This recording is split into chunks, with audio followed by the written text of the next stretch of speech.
Halo semuanya, Oka di sini. Resolusi 2025. Kalau kita bicara tentang resolusi 2025, ya seperti pada umumnya akan menulis kembali resolusi 2024 yang belum tercapai, yang mana resolusi tersebut belum tercapai di 2023, dan termasuk resolusi yang belum tercapai di 2022. Begitu aja terus-terusnya sampai kapan tahunnya. But anyway, selamat pagi, siang, sore, malam, kapanpun teman-teman melihat video ini, melihat FYP, TikTok, Instagram, dan lain-lain. Itu banyak banget yang ngomongin tentang resolusi 2025. Sebelum ngomongin tentang resolusi 2025, pengen ngucapin selamat dan terima kasih atas perjuangan kita selama ini, selama 2024. I think pasti banyak ya teman-teman di sini yang merasakan hal yang luar biasa, unpredictable yang terjadi dalam dunia ini. Dalam hidup teman-teman, di dalam hidupku juga banyak banget hal-hal yang unpredictable, yang itu pasti itu adalah sebuah keniscayaan teman-teman. Tapi yang jelas terima kasih Oka telah berjuang, terima kasih teman-teman telah berjuang sampai detik ini. Begitu hebatnya cobaan maupun tantangan yang hadir dalam hidup kita dari Januari 2024 sampai detik ini, Desember, sekarang tanggal berapa? 30 Desember 2024. Terima kasih untuk kita semua. Jangan lupa berterima kasih ya. Jangan ngoyo-ngoyo ngomongin atau nulis resolusi 2024 tanpa kita mengapresiasi diri kita sendiri. Dan mohon maaf telah keras pada diri kita sendiri, namun itu semua semoga terbayarkan dengan apapun hasil yang ada di akhir tahun ini.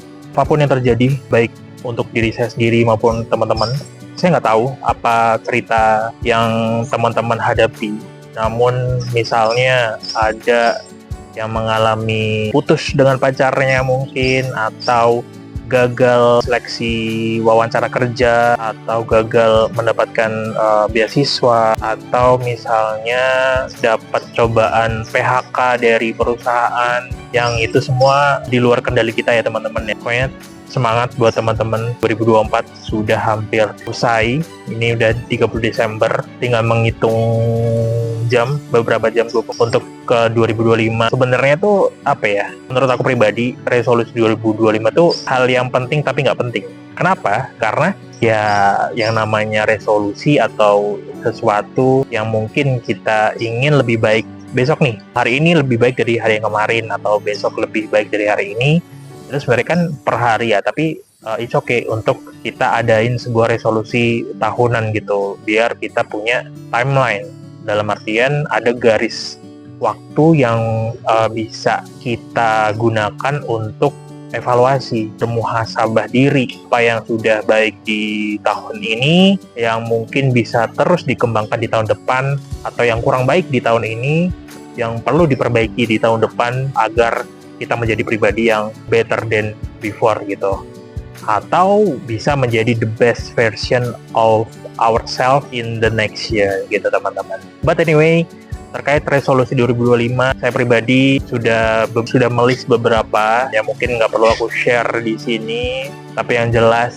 mari kita gunakan momentum ini, momentum tren resolusi 2025 itu sebagai tempat kita untuk bisa menulis evaluasi apa yang sudah kita kerjakan di tahun 2024, kemudian apa yang ingin kita capai di 2025. Aku pribadi ya merasakan, ya namanya hidup ya teman-teman, aku nggak tahu hidup aku sampai kapan. Sekarang saya 29 tahun dan belum berkeluarga, yang mana teman-teman sebayaku sudah pada punya anak, sudah settle, tapi aku pribadi ya it's okay. Mungkin klisenya adalah kita punya timeline-nya hidup kita masing-masing, itu ada benernya juga. Tapi yang jelas, kita jangan sampai meng-compare diri kita dengan orang lain, yang itu membuat diri kita jadi demotivasi. Sebaliknya, harusnya kalau kita meng-compare dengan diri kita dengan orang lain, kehidupan diri kita sekarang dengan orang lain, kita harus lebih termotivasi lagi. Tapi yang paling utama menurut saya pribadi adalah kita comparing with ourselves in the past. Be mindful. Sekarang saya berdiri di sini, apa yang sudah saya kerjakan saat ini juga, saya mindful dengan apa yang saya kerjakan sekarang. Saya sekarang sedang bikin konten terkait resolusi 2025.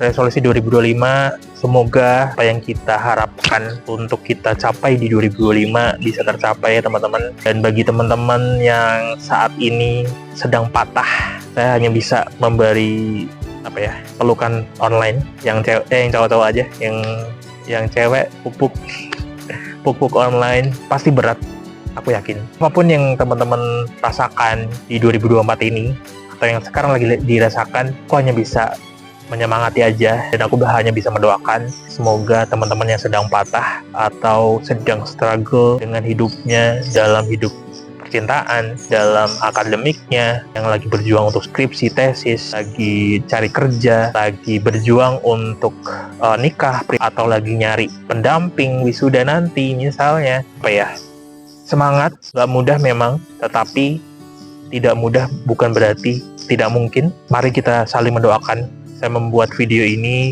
bisa menyapa teman-teman SD, SMP, SMA, TK bahkan, atau teman kuliah, teman-teman kerja di ruang guru, maupun yang di job street, teman-teman komunitas. Ini adalah bentuk nyapa ya. Apa kabar teman-teman semuanya? Lama tidak bertemu, mungkin kita bisa bertemu online seperti ini ya. Dan memang berat di 2024, it's okay. Sebentar lagi 2025, yang sudah biarlah lalu. Dan kita harus mindful dengan yang saat ini, saat ini kita rasakan, kemudian mau ngapain ke depannya, semangat terus, apa yang disemogakan di 2025, apa yang dimanifestasikan di 2025 tercapai teman-teman, semoga dimudahkan. Dan jangan lupa, bagi yang akun agamanya maupun yang tidak punya agama, it's okay, tapi yang jelas jangan 100% menggantungkan diri kita, jangan 100% menggantungkan keberhasilan kita itu pada usaha kita sendiri. Kalau saya boleh analogikan ya teman-teman ya, dari 100% keberhasilan kita, itu tuh ada ikhtiar kita, usaha kita, kecerdasan kita, itu tuh hanya menyumbang 15-20% saja dalam keberhasilan kita. Kemudian 30-35% itu dari restu orang tua, doa orang tua, itu sangat-sangat powerful teman-teman, dibandingkan dengan usaha kita saja. Kemudian 50%-nya adalah campur tangan Tuhan teman-teman. Dan menurut aku, apapun agama kita, jangan lupa berdoa, minta pertolongan Tuhan, karena dunia ini adalah milik Tuhan. Semua yang terjadi pada diri kita adalah kuasa Tuhan. Meskipun udah semaksimal apapun usaha kita, jangan lupa untuk melibatkan Tuhan di setiap langkah kaki kita teman-teman. Karena ketika kita usaha sendiri maksimal to the max gitu, tapi tanpa berdoa, itu ibaratnya kayak ada sesuatu yang kurang meaningful menurut saya ya. Kurang kuat gitu loh. Nggak usah pintar apapun, kalau belum rezekinya atau misalnya memang belum kuat jalur langitnya, itu tuh ada aja halangannya. Entah itu nanti tidak sesuai ekspektasi atau tidak sesuai target, nilai, dan lain-lain. Maka dari itu teman-teman, reminder aja, saya bukan ustadz atau bukan motivator apapun, saya hanya orang manusia biasa yang suka bikin konten dan suka sharing. Anyway, sekali lagi semangat untuk 2025. Jangan terlalu keras pada diri kita sendiri. Capek pasti, tapi itu ya istirahat, bukan menyerah ya teman-teman. Jangan lupa 4 jam yang kita punya, jangan 100% waktu kita untuk kerja, belajar mulu, tapi jangan lupa dalam 24 jam harus ada jeda istirahat. Entah ngopi-ngopi, nih saya udah bikin kopi hitam tanpa gula. Begitu juga teman-teman, apapun yang teman-teman kerjakan saat ini, kerja harus ada jeda ya teman-teman ya. Jangan terlalu keras pada diri kita sendiri. Pokoknya semangat terus di 2025. Semoga dimudahkan. Lagi-lagi yang sedang patah, semoga segera disembuhkan sama Tuhan. Semoga segera dipertemukan dengan jodohnya. Saya juga belum nemu jodoh ya. Mungkin kalau ada yang punya kenalan yang mau dipertemukan dengan saya, kenalkan. Ya, mungkin itu saja teman-teman. Sekali lagi, semoga 2025 kita bisa menjadi pribadi yang lebih baik daripada 2024. Sehat-sehat semuanya.